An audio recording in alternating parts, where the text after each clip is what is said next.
काही गावं अशी असतात ना ज्यांची ओळख त्यांच्या नावापेक्षा त्यांच्या कलेमुळे जास्त असते. महाराष्ट्रातल्या अशाच एका गावाबद्दल मला खूप आधीपासून माहिती होती, ते म्हणजे हमरापूर. गणपतीच्या मूर्ती बनवणाऱ्या कलाकारांचं गाव. नाव ऐकलं होतं, पण हे गाव नेमकं कशासाठी प्रसिद्ध आहे, इथले मूर्तिकार कोण आहेत आणि एका संपूर्ण गावाची ओळख गणपतीच्या मूर्तीशी कशी जोडली गेली आहे यापैकी मला काहीच माहिती नव्हतं.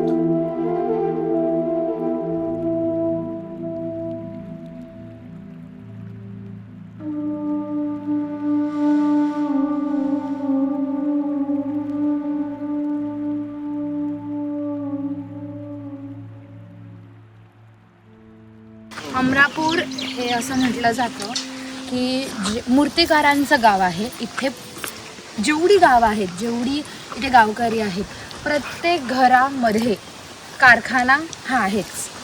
आपण कुठलाही जर घरात गेलो आपण, त्यांचा मेन व्यवसायच मूर्ती बनवणं आहे. अजून एक मी असं ऐकलंय की इकडे जे मूर्ती घडतात ते बाहेर पण एक्सपोर्ट होतात इंडियाच्या येस, बाहेर. हे आपण इथनं इंडियाच्या बाहेर, भारतामध्ये सगळीकडे तुम्ही जर त्यांना सांगितलं तर आपण ते लोक तिथपर्यंत पोचवतात. पण ह्याचं मेन कारण असं आहे की या गावकऱ्यांची कला, की यांच्यामध्ये म्हणतात ना, मनामध्ये जो बाप्पा बसला आहे तो त्यांच्या कलाकृतीत आपसुकच दिसतो.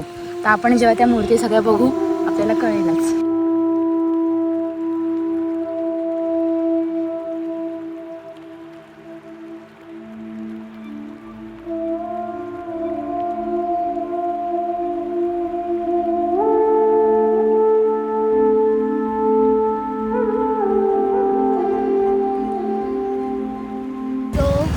आता आपण हा जो इथे स्टेशन आहे आपलं, तर इथून आपण ट्रॅकमध्ये चालत आलो आणि आता त्या साईडला पण तुम्ही मगाशी सांगितलं की खूप सारे कारखाने आहेत. गावाची दुसरी ते साईड बघा आहे टेम्पोत नेत आहेत आणि बघा मूर्ती. ह्या साईडलाही आहे. जसं की तुम्हाला दिसतं कारखाने सुरूच झाले. म्हणजे आपण पाऊल नाही टाकत तर आपल्याला बाप्पाचं दर्शन व्हायला सुरुवातच होते. आता गाव फिरूया आपण. तर ह्याचं जे आहे ना, दिस इज एकदम फेअर रंग आहे, फेअर स्किन टोन. इथे बनत नाही का शाडूच्या मातीने मूर्ती? शाडूची मातीची मूर्ती बनवतात, पण असं म्हणतात ना, तर ते प्रत्येक मूर्तिकारावरती आहे. काही मूर्तिकार बनवतात, काही बनवत नाही. आता पुढे गेल्यावर आपल्याला शाडूच्या मातीच्या मूर्त्या पण भेटतील. ओके. हा, त्याचं काय आता सध्या न्यूज पण कॉन्ट्रोवर्शियल पण आहे काहीतरी की पीओपीला आणि शाडूच्या काही मूर्तिकार हे म्हणतात की शाडूची मातीची जी मूर्ती आहे ही जास्त बेटर असते पीओपी पेक्षा. कारण मुद्दा हा की शाडूची मातीचा कसं ते विरघळल्यावरती चिखल होतो खाली. ओके. सो तो चिखल झाल्यामुळे म्हणतात ना, बऱ्याच जे मायक्रो ऑर्गॅनिझम्स आहेत ह्या लोकांना पुढे त्यांचं लाईफ सायकल करण्यासाठी प्रॉब्लेम होतो. वेरेस पीओपी हे असं आहे की you can take it out of the water आणि ते तुम्ही रियूज करू शकता. आता हा वेगळा विषय आहे, बट यूज केला जात नाही आपल्याकडे. करत नाहीत. हाच तर मेन प्रॉब्लेम आहे की लोक त्याचा म्हणतात त्याच्यातनं काही पुढे बनवत नाही, जे की आपल्याला करणं पॉसिबल आहे. ओके. पहिल्यांदा गावात प्रवेश करताना मला सगळ्यात आधी जाणवलं ते म्हणजे की ते गणपती फक्त मंदिरात किंवा घरात नाही, तो जवळजवळ प्रत्येक रस्त्यावर दिसतो. कुठेतरी मूर्तींचं काम सुरू होतं तर कुठेतरी रंगकाम. मला खरंच तेव्हा जाणवलं, हे फक्त मूर्ती बनवणारं गाव नाही, हे तर मूर्तींसोबत जगणारं गाव आहे. पण या गावची खरी गोष्ट जाणून घ्यायची असेल ना, तर ती त्या गावच्या रस्त्यावरून नाही, तर इथल्या मूर्तिकारांच्या हातातून समजते. म्हणून आम्ही काही कलाकारांना भेटलो, त्यांच्या कामाबद्दल विचारलं, त्यांच्या कुटुंबाबद्दल विचारलं आणि सगळ्यात महत्त्वाचं, ही कला एका पिढीतून दुसऱ्या पिढीकडे कशी पोचली हे जाणून घेतलं. ह्या कामामध्ये तर आम्ही जवळजवळ 7वी 8वीला असतापासून हे कामं करतो. म्हणजे जेव्हा शाळेला सुट्टी लागायची ना, दिवाळीची वगैरे किंवा मे महिन्याच्या हॉलिडेजला, तर तेव्हा आम्ही असेच एन्जॉयमेंटसाठी काय पैसे भेटतील म्हणून आम्ही कामाला जायचो कारखान्यात कुठे पण. तर थोडे पैसे पण भेटायचे आणि मग सुट्ट्या पण निघून जायच्या त्याच्यात. तर तेव्हापासून आम्ही लहानपणापासून हे कामं करतो. मग हळूहळू त्याच्यात अजून काहीतरी कला आत्मसात करत गेलो आणि मग आता हे करतोय. पहिले पॉलिशिंगचे वगैरे कामं करायचो किंवा व्हाईट मारायचो, बॉडी कलरचे कामं करायचो. त्याच्यानंतर मग काकांनी आम्हाला, काकांचा कारखाना होता आधीपासूनच, त्यांच्या इकडे पण आपण जायचो सुट्टीला कधी कधी. मग त्यांनी आपल्याला ही कामं करायला शिकवली. तर मी हे शेडिंगचं काम करतो, भाऊ माझा आहे बाजूला बसलाय, ते डोळ्यांचे काम करतात ते, तर त्यानेच आम्हाला शिकवलं. येस, काय बोलत होती? हा, मग मी हे सांगत होती की मी जेव्हा मागच्या महिन्यात आलेली, तर तो मागच्या महिन्याचा आणि आत्ताचा तो असं म्हणतात ना, तो प्रॉपरली डिफरन्स कळतोय की लास्ट टाइम मूर्त्या अशा म्हणतात ना, त्यांचं जॉईनिंगचं प्रोसेस, त्यांना साच्यातनं ते काढत होते, तेव्हा सुकवत होते, कारण का त्यांच्याकडे पूर आलेला. सो पूर आल्यामुळे बरेच जे कारखाने आहेत इकडे, इथे पण पाणी भरलेलं. अच्छा. सो कारखान्यामध्ये पाणी शिरून सगळ्या मूर्त्या भिजलेल्या. सो मग त्या काही म्हणतात ना मूर्तिकार, त्या मूर्त्यांना भिजवत होते म्हणजे सुकवत होते. सो ते सगळे प्रोसेस, आणि आत्ता कट्टू आलो आहोत, सो तेव्हा आता त्यांचं छान असे ते रेडी झाले आहेत, बॉडी कलर झाला, त्यांना रंगवत आहेत, त्याचा प्रोसेस दिसतोय अख्खा डोळ्यासमोर. वाव.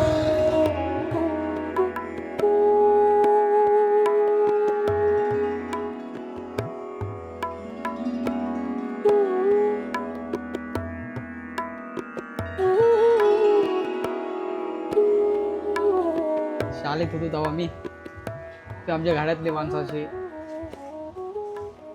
कामाला जायचं, मजुरी करायचे, असे घरात आम्हाला कसं पैसे थोडे खायला बियायला कमी भेटायचे असे. तर शाळेत जायच्या थोडा पैसे, इकडे कपड्या बिपड्या ना असताना, तर आम्हाला एक असं इकडे हमरापूर कालव्यात कारखाना असे होते, तिकडे हे 2-4 पैसे असे कमवायला यायचे, इकडे काम करायचो. ते इकडे काम करायचो आम्ही, असे सुट्टी बिट्टी शाळा सुरू असताना तरी ते आम्ही काम करायला यायचो इकडे. आणि काय शाळेची फी काय असताना आम्ही काही असे शेड करून मागायचे, असे आम्हाला लागणार, ते आम्ही स्कूलमध्ये भरायचो फी.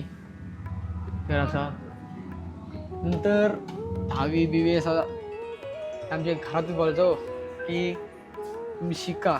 तर आम्हाला तेवढा काय येऊन नंतर तर आम्हाला नंतर पैसा थोडा हे वाटला आम्हाला, काही पैशांची थोडं आम्हाला कमतोरी होती. तर आम्ही कपडे बिपडे स्वतःच्या याच्यावर, घरातून आम्ही काही बघले नाही, मी स्वतःच्या याच्यावर सगळं करत आली आम्ही काम करत लागलो. त्या कामात आम्ही रंगलो. तेवढं मी आता कंटिन्यू रोल ठेवतो. So you have to keep roll every time, every second, in every moment. We can't miss the moment, okay? Camera person Lalit, आ जाओ.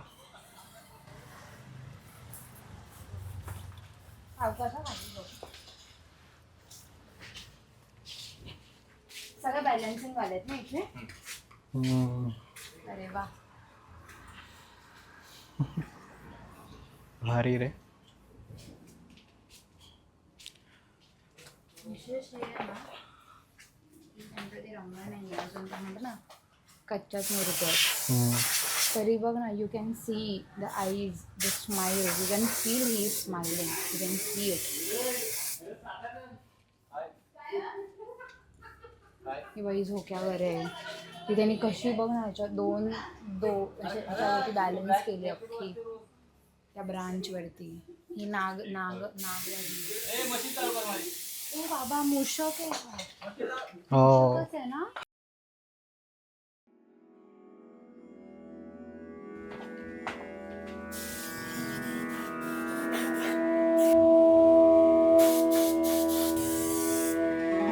पहिल्या वर्षी काहीतरी अंदाजे 90 रुपये दिवसावर काम करत होते. कोणाला खरं वाटणार नाही, पण 90 रुपये दिवसावर काम केलं होतं. त्या वैभव पाटील म्हणून आहेत, त्यांनी मला खूप काही शिकवलं. आणि त्यानंतर मग हळूहळू कामात इम्प्रूव्हमेंट झालं. नंतर बॉडी कलर शिकलो, पेंटिंग शिकलो, आता पूर्ण काम करतो आहे मी. आणि पेंटिंग करताना एक म्हणजे इमॅजिनेशन करतो की ही गोष्ट कशी असायला पाहिजे पेंटिंगद्वारे, मग त्यानुसार मी पेंटिंग करतो. नाही, माझ्या गावातनं सुरुवात झाली. इथनं 8 किलोमीटर आहे, दादर म्हणून. मग तुम्ही या गावात कसे आला, कारखान्याचे कसं? मी गेल्या वर्षीपासून इथे कारखाना करतोय. मी खूप काही वर्ष झाले, पण नाही मला जमलं कारखाना करायला, कारण घरातली कंडिशन आणि पैशांचा थोडा अभाव त्यामुळे मी करू शकलो नाही. पण यंदा मी थोडं सेविंग करत मग यावेळेस कारखाना टाकला स्वतःचा. वाटलं होतं कधीतरी स्वतःचा असावं कारखाना, आणि ते केलं पूर्ण. हे वर्ष पहिलं वर्ष आपल्या कारखान्याचं. हां, अरे वा, अभिनंदन. खरंच अभिनंदन. आपलं वय किती? होय माझं 31. 31 वयामध्ये तुम्ही कारखाना उभारला आणि एवढ्या मूर्त्या.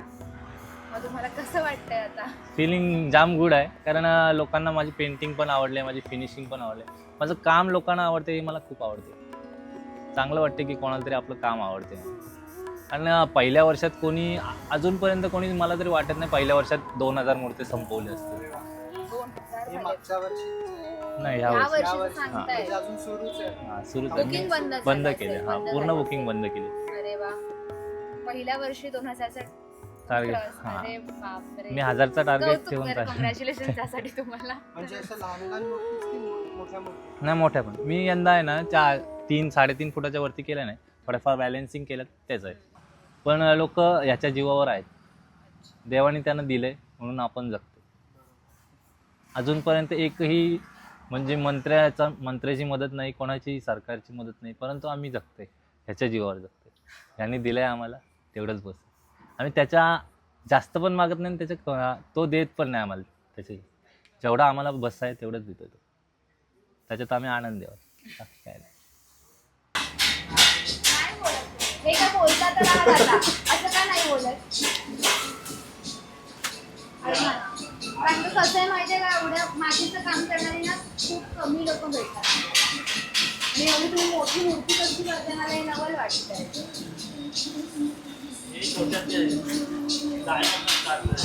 काय म्हणता? टायरमध्ये डाय असतं. पण हे लहानच मूर्ती बनवली जाते ना नेहमी. एवढी ही किती फुटाची मूर्ती आहे? 5 फुटाची डायसाठी बनते. म्हणजे काय म्हणजे डाय बनवते. डाय त्याच्यामधलं आकार करतात. म्हणजे आकार देण्यासाठी. अच्छा.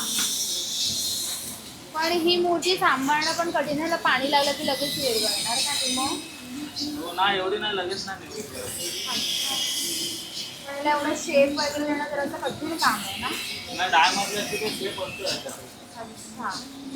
त्याला आणि फक्त ते- द्यावे लागतं. हे जे आहे ते डोळ्याचं वगैरे काम ते ते याच्यातच असतं. त्याच्यातच असतं सगळं. त्यासाठी फक्त वेगळं बनवतात. हा. मग तुम्ही आता ते हे जे ही काठी लावली आहे ती त्या सपोर्टसाठी लावली आहेत ना तुम्ही? आणि मग सोंड वगैरे ही अशीच हवेतनं राहते बरोबर एवढा वेळ इंटॅक्ट? एवढ्या मोठ्या मूर्तीची पण? त्यांच्या आयडियाने बसवतात पेंटर असतात ना, अच्छा अच्छा. ते दुसरे असतात ते.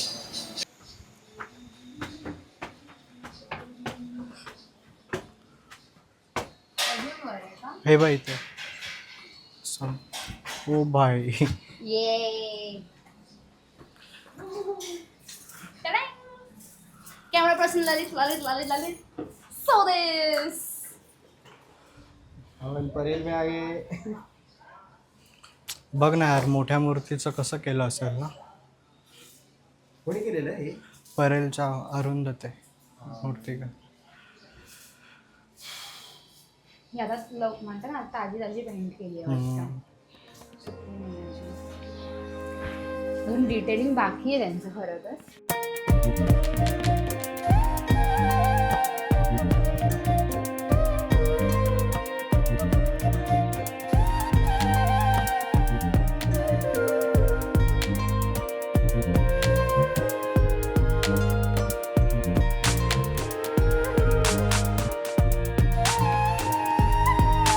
आता तुम्हाला सांगायचं बोललं तर एक शाडू मातीचा प्रश्न आणि एक पीओपीचा प्रश्न होता. तर पीओपीवर बंदी काही आणलेली ते नाहीच आणायला पाहिजे होती, कारण माती आपण प्रोडक्शन तेवढा पुरवू शकत नाही. मातीचा गणपती 1.5 ते 2 फुटी, 2.5 ते 3 फुटावर गेलो आणि जर ट्रॅव्हलिंगमध्ये जर काय खर्चटला किंवा काय मोडतोड झाली तर मातीचा गणपती उपयोगी येत नाही. या तसंच बघायला गेलं तर पीओपीची मूर्ती जरी तुमची 10 फुटी असली, जरी तिचे हात जॉईंट पडले 1.5 फुटी ते 10 फुटी, 1 फुटापासून ते 10 फुटा 12 फुटापर्यंत जर हात तुटला 10 तुकडे झाले तरी आपण जॉईंट करून ते परत त्याचा रूप जसा आहे तसा होऊ शकतो. पण मातीच्या गणपतीमध्ये नाही होऊ शकत. दुसरी गोष्ट, पर्यावरणासाठी तर काहीच नाही. पर्यावरण तर खूप ह्याच्यापासून काय हानिकारकच नाही. POP ही विरघळते, त्याच्यामुळे कुठलाच धोका नाही, कुठल्याच समस्या येऊ शकत नाही POPच्या बद्दल. पण म्हणून बोलतोय POP ही योग्यच आहे आणि POP ही कालाकाली उपयोगी आहे आणि ती व्हायलाच पाहिजे आणि ती टिकायलाच पाहिजे. सर्वप्रथम सरकारचा पण धन्यवाद करतो. सरकारने पण आपल्याला साथ दिलेली आहेच. त्यांनी POPवर काय बंदी आणलेली नाही, पण बंदी होती आहे, हटवतात. पण POPचा कुठलाही पर्यावरणावर कुठलाही त्यावर हे होऊ शकत नाही आणि होत पण नाही. त्याच्यामुळे आपल्याला POP ही गरजेची आहे काय पुढच्या भविष्यामध्ये. मला सगळ्यात जास्त आश्चर्य वाटलं ते एका गोष्टीचं. आपण शहरात एखाद्या मूर्तिकाराकडे गेलो तर आपल्याला एक कलाकार भेटतो, पण इथे एक घर म्हणजे एक कार्यशाळा, एक कुटुंब म्हणजे कलाकारांची एक टीम. काही मुलांसाठी ही त्यांची आवड असेल, पण अनेकांसाठी ही त्यांची घराची परंपरा आहे. आणि ह्या गावाचं तुम्ही जसं बोलताय, या गावाचं वैशिष्ट्य सो घरोघरी म्हणजे कलाकार म्हणजे जन्मालाच येतो. कारण की आता आपण बघत आपल्याला जी आवड आहे बरोबर, आपल्या समोर काय दिसते तीच गोष्ट आपल्याला करायची असते बरोबर, किंवा हा करते म्हणून आपल्याला करायचंच आहे. त्याच पद्धतीचा विषय आहे का, म्हणून तुम्हाला इथे घरोघरी कलाकार दिसतात. आणि मी बोललो त्या पद्धतीनेच काय, आता शाळेला सुट्टी आल्यावर लहान मुलगा तिकडेच जाते. आपल्याला आता तुम्हाला जरी झाली काय, मला जरी झाली, एक 10 पोरांना शाळेची आवड असते, शिकण्याची आवड असते. बाकीचे 90 पोरं असतात ती काय, अरे चल बस झाला. त्या पद्धतीने ते कारखान्याकडे वालतात. त्याच्यात आणखी शिकत, ज्यांना आवड निर्माण होते ते शिकत जाऊन मग आखणी वगैरे, कोण शेडिंग शिकतोय, कोण आणखी काय मातीकाम, ह्याच्याहून असं वेगवेगळा काही ना काही करत जातो प्रत्येक जण. हात वगैरे करून त्याला आपल्या पोझिशनसारखे ते ट्रेनिंग करतात. ह्याच्यामध्ये प्लास्टर करून ते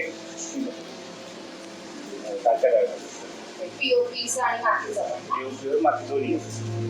ही एका गावाची ओळख आहे एका कुटुंबाचा वारसा आणि अनेक पिढ्यांनी जपलेली कला. ही होती आमची हमरापूरची गोष्ट. एका नव्या गावात, एका नव्या माणसासोबत, एका नव्या गोष्टीसोबत.